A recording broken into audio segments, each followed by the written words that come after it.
Every so often, I'll come across a bizarre tube scheme that could have reshaped the underground if history had gone a little differently, and I feel the need to tell you about it. For instance, did you know that there was a period when the Metropolitan line might have gone all the way to Clapham? Well, sort of. It's all rather complicated, and it's going to take quite a bit of explanation to get us there, so you might want to make a cup of tea or something. In the 19th century, railways tended to compete over territory. They might duplicate other companies' lines in the hope of stealing their traffic, or build railways simply to block their rivals. But at the beginning of the 20th century, a new organisation came on the scene. Officially known as the Underground Electric Railways Company of London, or UERL, also called the Underground Group or the Combine, this company was formed in 1902 to build the Piccadilly Line, the Bakerloo Line, and the Charing Cross, Euston and Hampstead Railway, or the Hampstead Tube if you prefer. It also owned the District Railway. It was founded by financier Edgar Speyer and the American businessman Charles Yerkes, an individual whose dynamism was inversely proportional to his honesty. Or to put it another way, he could get things done, but if you invite him over to dinner, make sure you count the silverware. Yerkes passed away in 1905 before his new tube lines opened. Upon his death, it became clear that the finances of UERL were basically a house of cards. This should have been no surprise to anyone. The main reason Yerkes had come to Britain was because things had become too hot to handle in Chicago and New York. By 1907, it was looking like the UERL network would collapse when it had barely begun. It took bringing another transport expert from America to save the day. Albert Stanley. Despite having the most Cockney-sounding name imaginable, Stanley had been born in Derbyshire and moved to America as a child. He'd made his name with the Detroit Street Railways Company, where he'd proven so adept that he was made General Superintendent at 1894 at the age of just 20. He then moved to the Public Service Corporation of New Jersey, where he saved the company from financial disaster, and by 1907 he found himself General Manager. It's unsurprising that he should have been headhunted by UERL. Initially he was reluctant to take the job, but evidently he changed his mind because he became UERL's General Manager in 1907, and in fact kept working on London's transport until his death in 1948. He would be made Lord Ashfield for his services to London. Perhaps his most important innovation was bringing an emphasis on cooperation rather than competition to London's transport. Stanley recognised that a coordinated network of transport would benefit all the operators, including UERL. Therefore, he worked to get as many transport providers as he could around the table from 1907 onwards.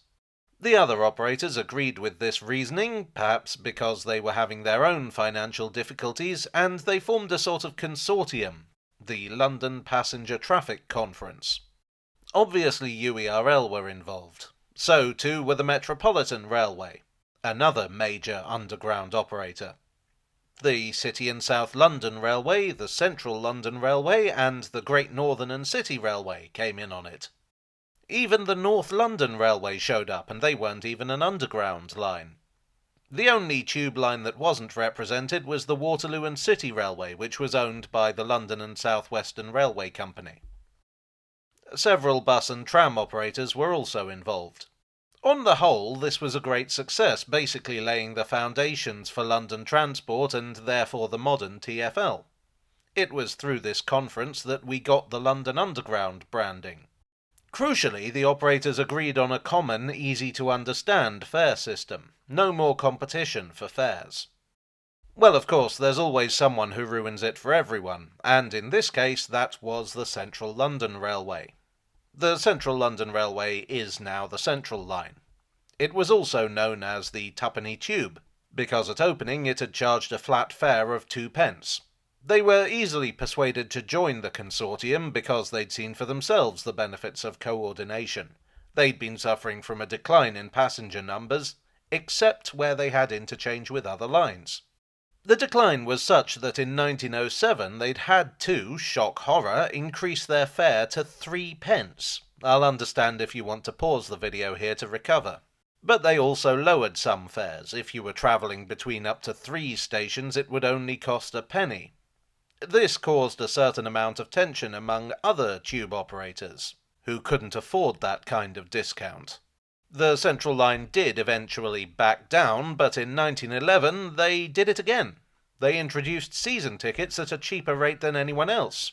The UERL lines and the Metropolitan could afford to cut their own ticket prices just about, but the City in South London and the Great Northern and City couldn't. They left the conference. But neither UERL nor the Metropolitan were going to let them go that easily. The City and South London Railway ran from Clapham Common to Euston via the City of London, and the Great Northern and City ran from Moorgate to Finsbury Park. Both routes had their uses, but neither company was likely to make it alone, so UERL and the Met started courting them about a takeover. Now some of this makes sense. UERL wanted the City and South London Railway in order to combine it with their own Charing Cross, Euston and Hampstead Railway. The Great Northern and City terminated at Moorgate, which was also a CSLR station. Not only that, but it was a Metropolitan railway station, so it made sense that the Met would also want the Great Northern and City.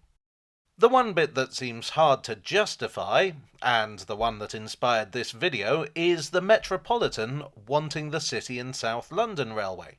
There was no point in physically connecting the lines. The CSLR tunnels were far too narrow to take Metropolitan trains. Did they intend to run it as a separate line? Did they intend to rebuild it to take larger trains? Was it an attempt to increase the size of their empire and therefore their influence over transport in London? It's possible that it was none of these. In fact, it's very likely that their interest was purely a bargaining chip to get UERL to back off on the Great Northern and City in exchange for the CSLR. If that was the case, it worked. In 1913, UERL bought the CSLR, and the Metropolitan bought the GNCR. In the early 1920s, the CSLR and the Charing Cross, Euston and Hampstead Railway were physically joined together to form what we now know as the Northern Line. Oddly enough, the GNCR would end up nominally becoming part of the Northern Line in the 1940s as part of a massive extension programme that was never completed. It was handed over to British Rail in 1975 and now carries commuter trains from outside London. But what if the Metropolitan weren't bluffing, and they actually did take the CSLR over? What would the tube map look like now? Well, no Northern Line, obviously. I'm inclined to say that the Met would have operated the CSLR as a separate line rather than attempted to rebuild it. That's what they did with the GNCR, after all. When the tube lines all became part of London transport in 1933, I reckon it would have been kept separate.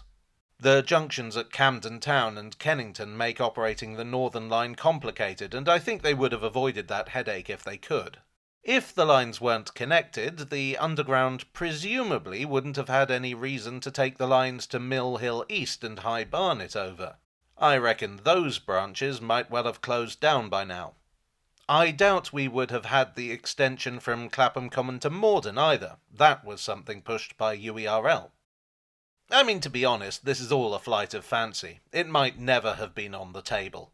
Still, as always, it's fun to speculate. Well, I do hope you enjoyed this southerly tale from the tube. If you did, please do leave a like and consider subscribing for more. Today's main sources were The Central London Railway by B.G. Wilson and V. Stuart Haram, The Amazing Electric Tube by Prince P. Holman, A History of London's Transport by T.G. Barker and Michael Robbins, and Rails Through the Clay by Desmond F. Croom and Alan A. Jackson. I would also like to thank my donors on Patreon, on Ko-fi, and here on YouTube for your generous support. You are the bargaining tool to my railway acquisition. And I shall see you all again very soon. Cheerio.